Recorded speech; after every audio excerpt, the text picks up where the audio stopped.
All right, so you guys have sent over some really interesting stuff about this RyuJin project. Honestly, when I first saw it, I thought another crypto project. But after looking at these documents, I gotta say I'm pretty intrigued. Yeah, it's definitely one of the more interesting things I've seen crop up recently. So RyuJin, Omikami ecosystem, where do we even begin? Well, at the heart of it, this project seems to be way more than just another cryptocurrency. It's like they're trying to build a whole digital society. Yeah, and the whole community aspect is front and center. And then there's this whole thing with this Ryoshi character. Yeah. Like, okay, we get it, another Satoshi Nakamoto, trying to be all mysterious. Well, it's not just about being mysterious. It's more about, I guess you could say, making it clear that the project isn't about any one person. It's about the community. They've even said, if anyone ever shows up to a meeting claiming to be Ryoshi, they probably are. Which is a fascinating approach to decentralized identity. Okay, when you put it that way, it's actually pretty clever. No single leader, just a shared identity. But can that really work long term? Like, can a project really be 100% community owned and actually survive? I think that's kind of the experiment here, isn't it? Right. I mean, we've seen projects that have community aspects, but to build a system that's completely self-sustaining, where the users are the authority, that's what makes this so fascinating. And that's where this whole Omikami ecosystem thing comes in, right? At first glance, it seems kind of like Shiba Inu or Dogecoin back in the day, you know, starting with the meme and the community. Sure. But this seems, I don't know, bigger. Yeah, they definitely seem to be aiming higher than just a meme coin.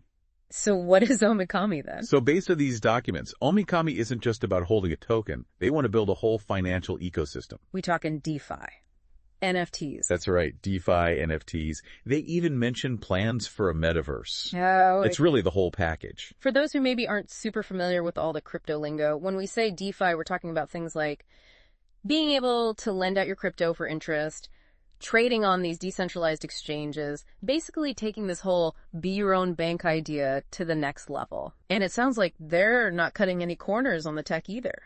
Yeah, they made a really smart move building on the Ethereum blockchain. Smart. It's well established, it's secure, and there's already a huge community of developers on Ethereum. Right. And that's going to be critical for them both to attract users, but also to encourage other developers to come in and build on top of Omikami. So they've got this vision, they've got the tech, but none of it matters if no one actually uses it. Exactly. This isn't some buy and hold thing. No. This is about active involvement. What does that actually look like? So think about it like this. In a traditional company, you've got shareholders. In Omikami, the community members are the shareholders. They vote on proposals, they make decisions, they shape the direction of the whole project. Interesting. So they're really putting their money where their mouth is when they say community-driven? They are, and that's what makes this so intriguing. Okay, so we've got this whole community-driven platform, but where does RyuJin actually fit in all of this? Is it just another token? That's a great question. And no, RyuJin isn't just another token in this massive ecosystem. It's designed to be, well, almost like the fuel for the entire Omikami platform. Fuel. So what does that actually look like? Think of RyuJin as the currency that underpins everything in this ecosystem. It powers transactions. It's how you reward participation. It incentivizes users to contribute to the growth of the platform. Interesting. So it sounds like they're tying a lot to RyuJin. I did notice they keep bringing up Amaterasu Omikami, the sun goddess in Japanese mythology. Are they just leaning into the Japanese theme, or is there something more to it? It's definitely clever marketing, playing on that Japanese cultural element, but it also speaks to the goals of the project, going beyond just the technology. They're creating a shared identity, this community around a common story, around shared values. That makes sense. And it's certainly a unique approach. Speaking of things that stand out, there's no pre-sale for RyuJin, 0 taxes on any of the transactions, and they're claiming 100% locked liquidity. Those are some bold claims, especially in the crypto space. Absolutely. And these are all things that any savvy investor would be looking at closely. Especially that locked liquidity part. Exactly. And it's a big deal for potential investors. Locking up a major chunk of those RyuJin tokens prevents, let's say, the developers from just cashing out and disappearing. Which, unfortunately, we've seen far too often in the crypto space. Right. Rug pulls are a real concern. But by locking that liquidity, using a smart contract, it's all automated and, importantly, tamper-proof, which helps build that trust. That makes a lot of sense. It definitely seems like they're in it for the long haul, at least that's what they're signaling. Which brings us to their roadmap, because they've laid out some really ambitious plans, not just for RyuJin, but for the entire Omikami ecosystem. What I find really interesting about this roadmap is that it's not just filled with vague promises. They're focused on creating actual use cases.